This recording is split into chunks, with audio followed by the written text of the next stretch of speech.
All right, guys, we're very excited for our episode today. We have a very interesting guest, someone who is an expert in what he does in recovery and kind of owns Moab and does a lot of interesting things in Moab, Mr. Rory Irish. Welcome to our show today. Thank you. You excited to be here? I am very excited. I have no idea what to expect, and that's more exciting. That's awesome because we don't know either. So. Sweet. Perfect. Listen, it's been fun watching you on YouTube over the years and your progression. First question, who is Rory Irish?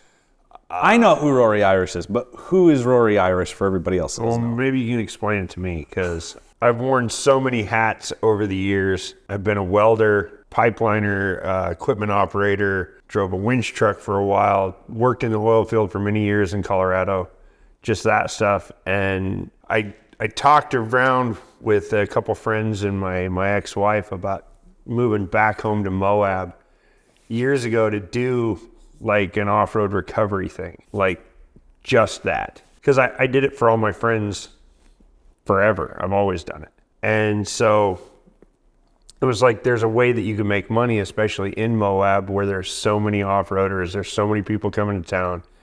You know, they have a need for that. And I just kind of thought of it as like, that'd be a cool idea, but you'd have to build a reputation up. So you have to get there. An opportunity came up to work at the off-road shop in Moab. They were hiring. So I was like, there's my opportunity. So I went back home to Moab, worked at the off-road shop, and then found out they did off-road recoveries. They would go out, you know, somebody calls and says, hey, you know, I've got a busted drive line. I'm in the middle of a trail, so I can't get out in two-wheel drive.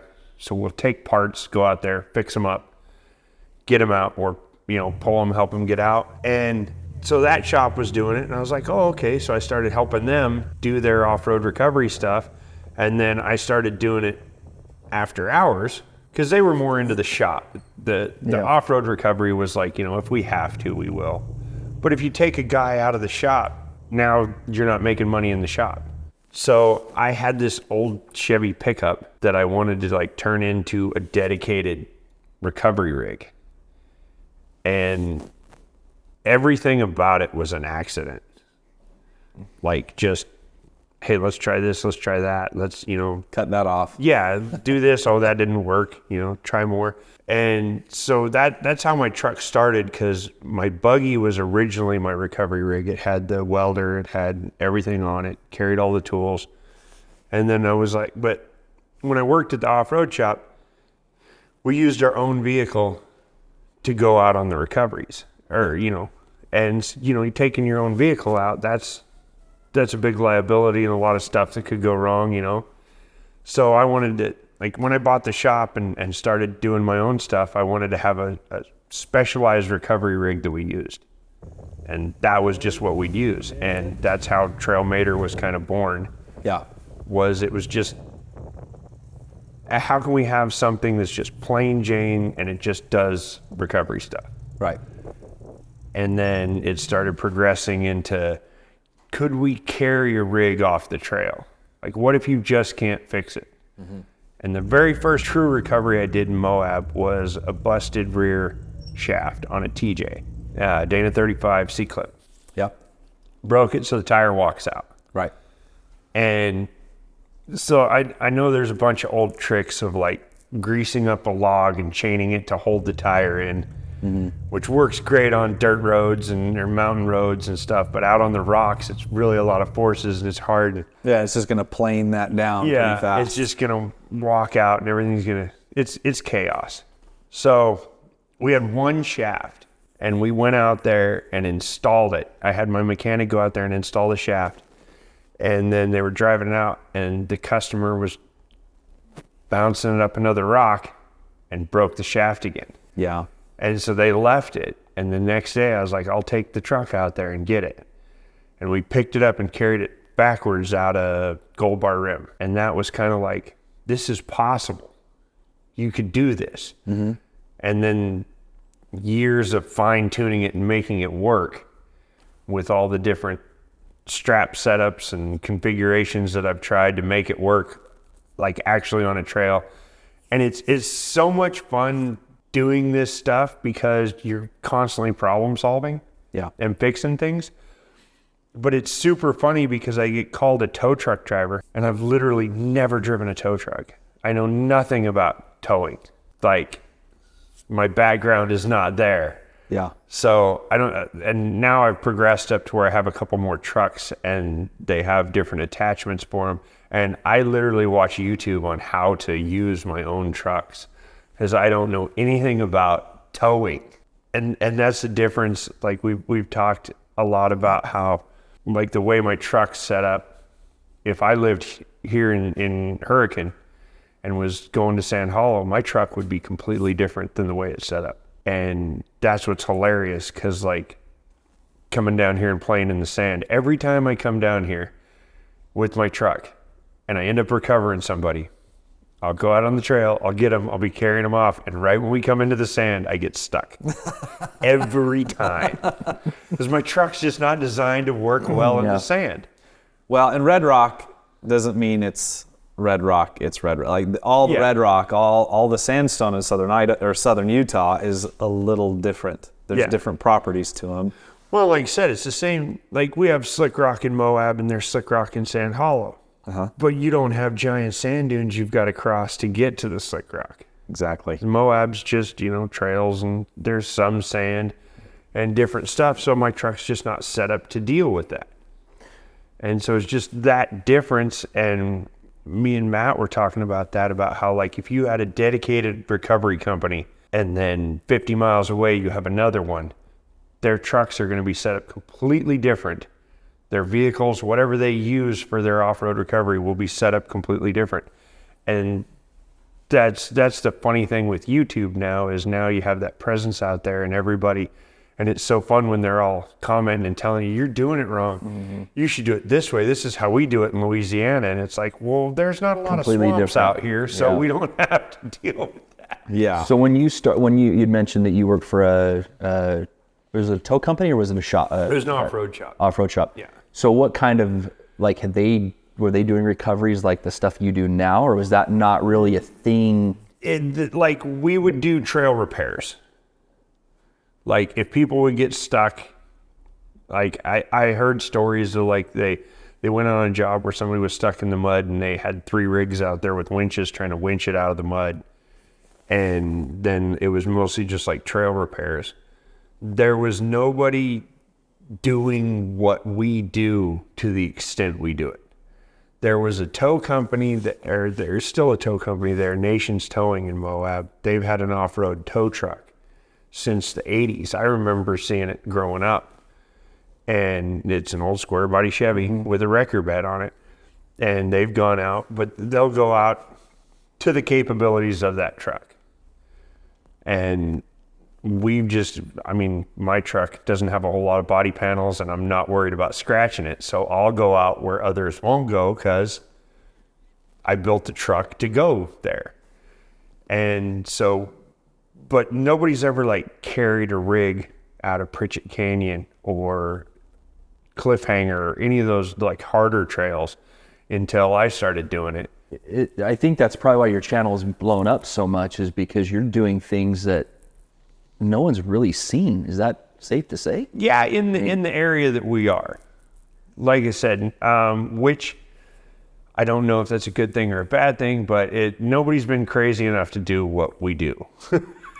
Well, I gotta say, what I think is awesome is that you hear about people that are apex athletes, right? And you hear about how their life has gotten to where they are, whether it's, and I'm serious about this, whether it's a gold medalist, Olympian, or whoever. Your whole life as a pipeline welder, because it gets greasy out there when you're out on the job site, and so you were doing off-roading just for that job, and you're from Moab. You grew up watching this. You were helping your friends out, and that you said, I want to be this. And that is extremely specialized. Yeah. And you were relentless at that, and you got it done. Well, that was the thing, was I just had the thought of doing it, moving to Moab and I just thought of it like me, just me, and doing it just on the side or whatever, or doing it, and making just enough money to get by. That was my plan. But then, like I said, doing the winch truck and working in the oil field, moving rigs, I've been involved with moving tanks that are way bigger than the truck I'm using. And so rigging all came into that, rigging and winching and pulling and moving stuff and moving insane drilling rigs with a winch truck or a bed truck and watching that be done and everything. That then it was like, well, this is pretty easy. I'm moving a Jeep now and it's on wheels. That's way easier than dragging a drilling rig or a frac tank across location. Using everything I learned from then. And like I said, I've dug off of the hillsides with a track hoe that is insane crazy where, you swing down the hill and it tips up and you got to swing low so that you don't tip over. So yeah, doing it with a truck is you just feel the truck. Yeah. You're driving more by how the seat feels than what you're actually doing. And it's like, okay, no, I can go a little farther. I know what tipping over feels like. Yeah, exactly. What would you say has been like your craziest, sketchiest recovery? I know you've done a lot of them. What would you say is the scariest one me and Sean did, and it was before we were filming for YouTube. So we don't have any film of it, but it was hands down the scariest I've been. And I had my wrecker with my trailer on it, and a side-by-side had rolled down a hill, and it rolled down out into a field, and we didn't want to just run winch lines and drag it back up. There was a road down to where it was. So we drove down, and the whole way driving down, Sean's on the passenger side, and he's looking at the cliff as we're driving down, and he's like, are you sure we should be doing this? I'm like, it's fine. And he's like, there's not a lot of room over here. And I'm like, nah, we're good. And we get down there, and we load the side-by-side up, and we come back up, and I had my cell phone on the mount, and I pushed record. And it's literally from the bottom of the hill to the top is about 500 yards, 600 yards. And when I got to the top, I turned the video off, and it was 57 minutes. Wow. We were going up, and then I'm on the side with the cliff, and I'm like, that is pretty narrow. Isn't much room there? Yeah. It's different when you're on It the is edge. really narrow. We'll be fine. And we're going along, and there's some choppy boulders and stuff, and you roll over one, and then the truck slides off the boulder because they're all loose, and it kind of slides. And, oh, that wasn't good. And so we had one of the side winches up to a rock, and we ran way up to a rock, and it's like holding us as we're driving along. And we had to get up around this boulder that was right in the middle of the road. You could tell it rolled down years ago, and they just kind of started zigging around it. Well, we had a trailer. And so we get up around there, and the trailer tire just wouldn't climb the boulder. And so I got around. I tried to go up as high as I could, but, it's a narrow little thing, so I couldn't get around there. So I ran the winch line out, ran it over the tire of the trailer, ran 2 soft shackles because I didn't make the super loops, through the rim, and then ran the winch line over the tire. So as I pulled forward, I ran the winch line in, and it powered that tire to climb the rock. Wow. And it drove up on there. Then we unhooked the winch line. We drove along, and we're going along, and we're right at the top. And I'm driving along, and I'm like, this is awesome. We're home free now. Yeah. And my dual hit a rock sticking out of the cliff on this side and shuffled me over. And I had the phone looking back at me, and it was recording, and I wish I still had the footage. And the truck shifts like this, and you see it stop, and I stalled it and quit. And you hear rocks tumbling down the cliff. Oh, man. And you see dust come up, and I'm just like, White not moving, doing anything. And I'm like, Not breathing. okay, pry my fingers off the wheel. I'm like, all right. And I get out.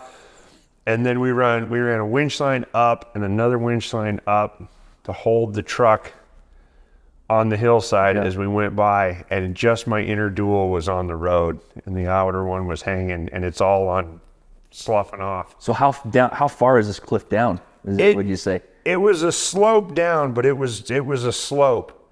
And like I said, the side-by-side went off right at that spot.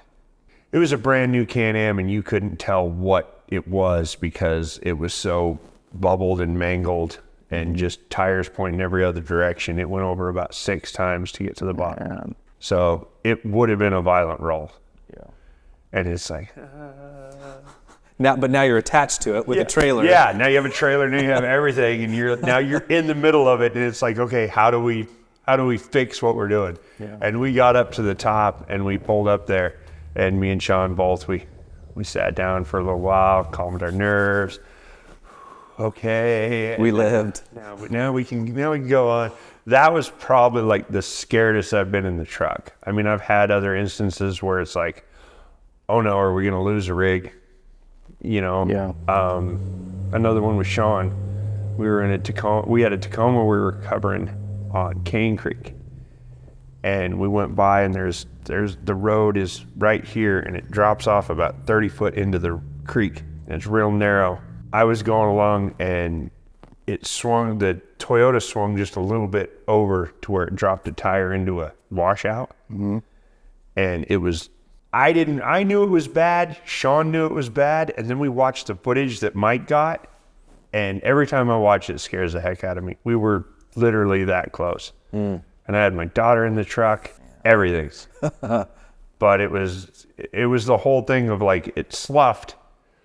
So keep going forward.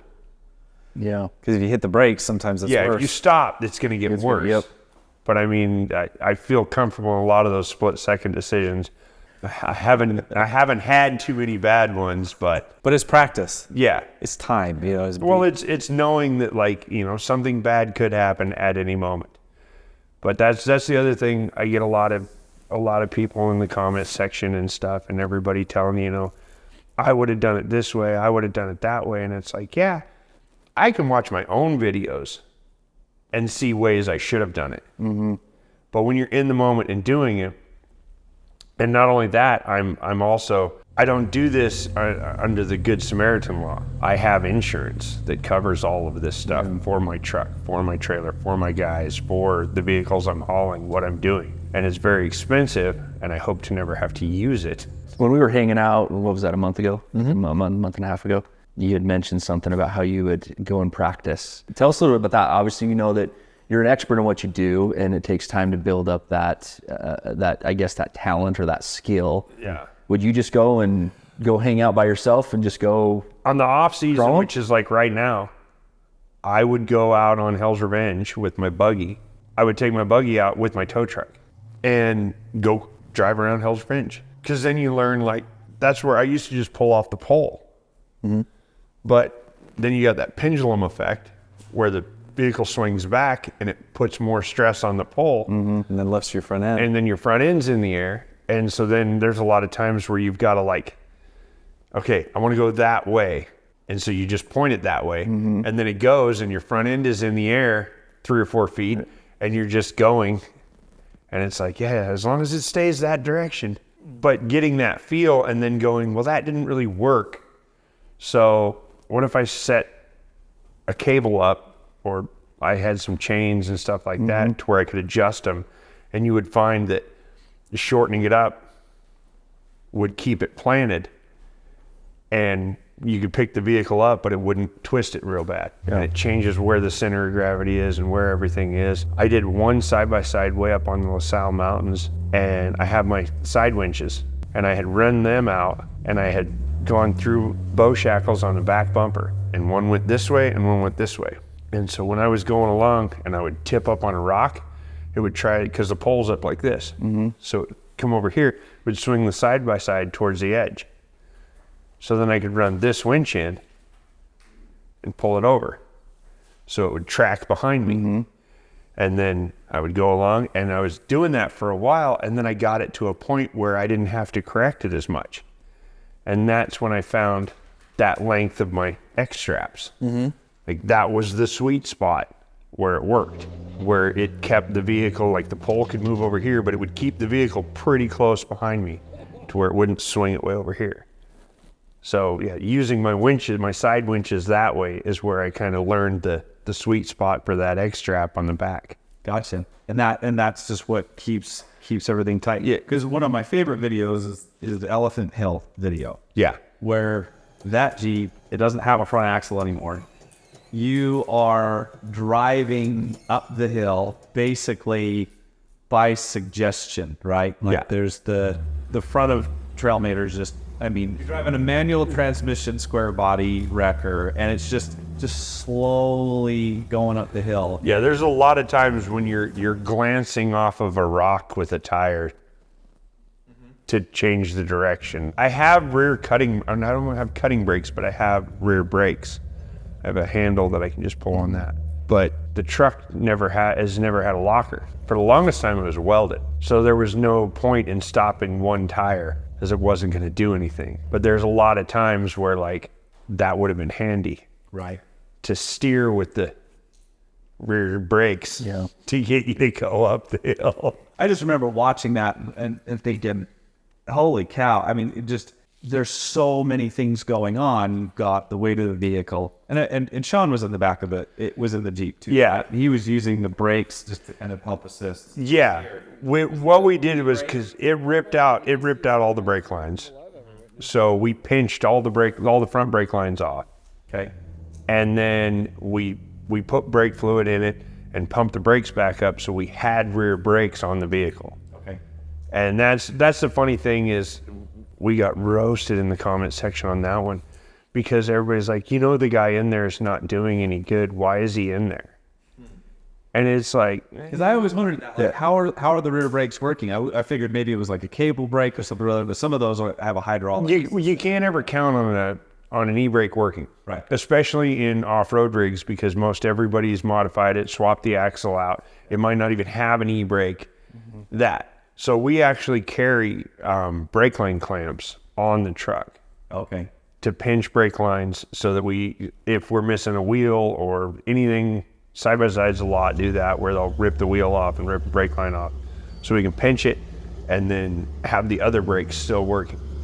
Because like I said, my brakes work great on the wrecker, but when you've got a 7,000-pound truck with a 6,000-pound Jeep behind you, and then and then something happens on the climb and you want to stop, you want every brake helping. Yeah. And a lot of people don't see that, and it was funny because they're like, Sean's turning the wheel and it's not connected to anything. Well, yeah, you sit in a vehicle that's moving and not turn the wheel. Correct. Like it's ingrained in your mind. You want to turn this way, so you just turn the wheel.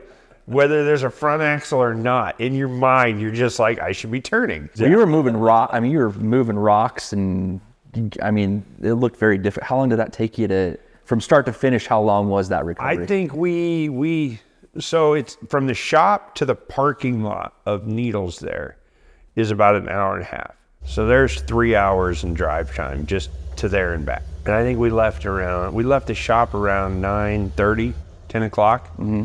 And we got back around 5:30. So it was a pretty long day, but I mean, we were far in there. Like when you go down Elephant Hill and over past SOB Hill, I mean, he was way out there. Yeah. So it was a pretty good trek, but it didn't take as long as we thought it was going to. But it was funny because the customer actually got mad at me. Not mad, but he got a little upset because he called and said that there was a recovery. It was in Elephant Hill, and it was this and that. And I said, okay. And he goes, I'll send you a video of the Jeep. Because he told me the front axle was ripped out, which a lot of people well, the front axle's ripped out, and it's a control arm bracket is pulled off. Not really meaning it's... Yeah, I was like, yeah, we'll go in there and we'll get it. Yeah. And he's like, it's pretty bad. And I'm like, yeah, it always is. Mm-hmm. It's always worse than it is, Yeah. And I'm like, okay, cool. He sends me the video, and then he shows up, and he goes, so what do you think? And I said, well, we're loading up. Yeah, we're going to go in there and get it. And he goes, I've called every tow company in Utah and Colorado, and they've told me it's impossible. And you just go, yeah, we'll go get it. Yeah. So he pretty much thought that it wasn't gonna. You weren't gonna be able to do it. So I was like, all right, well, the axle's ripped out, so we're gonna need the truck. Then we're gonna take some guys because we're gonna film this because it's gonna be good. Because that was like the beginning of YouTube. So we're gonna need the Jeep. Then we're gonna need the trailer because we're gonna pick it up. We're gonna pull the front axle out from under it and set it on the trailer. And so I was like, all right, we need the Jeep, we need the truck, we need the guys, and we need this there. That's what we need. And he's just like, I'd call everybody and they say it's impossible and I can't get it out. And you just say, yeah. And I'm like, well, yeah. Like, Yeah, that's what I do. yeah, we'll figure it out. Like, am I certain we'll get it out? I don't know. But I know if we take enough equipment and we go with the mindset of just figuring it out. Yeah. In his mind, he was thinking, this is impossible. Yeah, it's just not going to happen. Yeah. Because the front axle's ripped out. And you can't just take a tow truck in there. Because you can't. Not a normal There's some one. tight spots in Yeah, there. not a normal one. So, and it was a lot of fun. It really was to like figure it out. But we had the Jeep hauling the trailer then with the axle on it. And then we drove up out of there. And I would probably do it different now if I had to do it again. But I also have a bigger fleet now with more vehicles. So we could make some changes and do something different. But that hill, that switchback hill climb up out of there is definitely a workout. Just in a full-size rig, let alone pulling the rig. That brings me to another question. How many times have you practiced those corners with your front digs to get that front end around? Because those are tight hairpin turns. Like that was, I was impressed. Well, on Elephant Hill, those switchbacks and that was my first time on Elephant Hill. Really? Yeah. And because Wow. you're pivoting the whole rig and you're pulling a dead rig basically on one set of duals, just on your passenger tire, and then you're just dragging the whole front end like that. That was awesome. That was my first trip up and down Elephant Hill. Dragging a dead rig. Did not look like it. It did not look like it. Listen, you pulled out a carcass, basically. The only thing that it had for itself was the brakes and Sean. Yeah. Hold on to the steering wheel. Yeah, Sean in the shopping cart. Yeah. Sorry, Sean. But I mean, you wheeled that better than I would wheel it without any assistance. Yeah. So, well, I guess without. A 6,000-pound rig behind you. Yeah. Well, and that comes down to the whole, like, my history. Like, I've done some wee rock competitions. I've done competitive rock crawling. I've done that with my buggy and a couple of my Jeeps. And having the front dig in those and being able to pivot a rig around and spin it around has incorporated into the tow truck of, like, sometimes you need to spin it and you can't. You can put it in front wheel drive and walk the front end around and make a sharper corner than you could just driving it normally. And that's also why I have the rear brakes on the back of the wrecker, so I can pull a brake handle and hold the rear brakes while the front's digging around. And it's way easier with the rig on the back because then the front's even lighter. Yeah. But then also on that hill, I actually used the wall. I would put it in four-wheel drive to pull into it, and it'd be forcing this tire into it, then stop, put it in front wheel, and then the tire's forced against the wall, and so as soon as you start driving, it walks the wall. So it's using the environment and everything to also help you get where you need to go. So speaking of like using items and different things we've talked about Trailmeter and how you have that set up. What are some of like your favorite tools? What are things that you, when you go out for recovery, that you absolutely have to have, and how do you use those? Tell us about that. Well, Trailmeter is like a rolling shop. Literally, we carry impacts, grinders, cut off wheels, spare steel to just, if we need to build something on the trail, it's got a welder, it's got onboard air, it's everything. But like we sort through, we've got so much stuff, but we've never really used like the kinetic style ropes because they don't really work in our environment. It's too packed. Yeah, you don't have enough room. We're not doing mud recoveries. We do some, and we do snow recoveries, and we do all the recoveries, sand, everything. But our main focus is the trail recovery stuff. And that was the awesome thing. I hounded Alan for I don't know how long. A while. A couple years at least, of like a shorter rope, because we were always using longer ropes folded in half, because that's what worked for us. And it was like, man, if you just a little bit smaller. Yeah. So how much has that made things like a lot easier for you? I've got life one in every rig I own, and we literally use it all the time. I actually used mine the other day when I'm here and I'm on vacation. Like the 10-foot Yankum rope that Alan was nice enough to make for me is like the perfect length for a trail rope to make things happen out there. And Especially if you're in Moab. especially if you're in Moab, if you're on a trail, like in general. Well, Pacific Northwest, any of these tight rock crawling courses. Yeah. It's perfect. Yeah. And like I said, it's not really that, it's not that you need the kinetic energy or, that style, but it takes so much of the jolting and the jolting, because when you're pulling over boulders and stuff, and just have it softer. Yeah. Just that little bit. Like it makes the job that it does easier. Well, a lot of times you're just fighting for just a few more inches or, another foot. And that little bit of stretch will give you the traction that you need to then dislodge or move or get the other rig movement. I wouldn't say it was a hairiest recovery, but it was one of the hardest recoveries we did, was the Dodge TRX video, which of course has gone viral and spiraled into so much chaos. But it still had the sticker on the window, didn't it? Oh yeah, well, we found it in the debris. Oh wow. Yeah, but we took 2 of those. We were changing the angles and everything because we'd get into the rock section, so we would shorten it up and go high on the cage, so that when I would pull, it would pull the front end up of the truck and over the rocks. And so that we were just changing direction of pull, because we couldn't get the wrecker as close to the rig as we could get the buggy. And that sparked up a whole controversy, because I said how we try to preserve the trail and all this, and then people are like, you said that you want to preserve the trail, and then you showed a 30-minute video of destroying it. And it's like, no, I got with BLM, Sitla, all the landowners, everything, and they wanted us to do the job in the wash.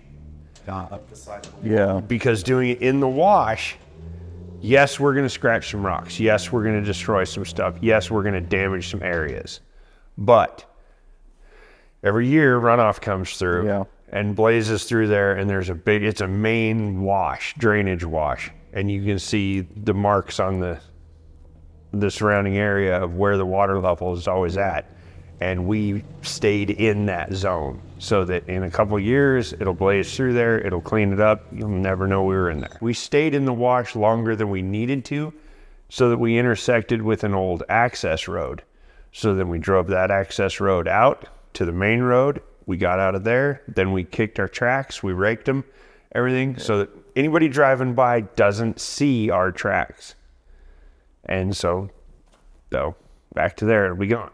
Yeah, I know last time we were with you talked at length about preserving, the trails and stuff. Yeah. That's obviously a challenge for and Moab. it's tough because, like I said, Sand Hollow is becoming so popular, and Sand Hollow is an open use area. You can drive over the sagebrush. I want to climb that rock. Go climb that rock. Do whatever you want. It's an open use area. And so people see all the videos of that and everything, and then they go to Moab and they just go over there. Yeah. And they're like, well, you can do this at Sand Hollow. It's like, well, okay, yeah, go to Sand Hollow then. But like here, we have to stay the trail. And it's you get that mentality where people go, well, I do this back home. Like I had an altercation about 7 years ago with a guy.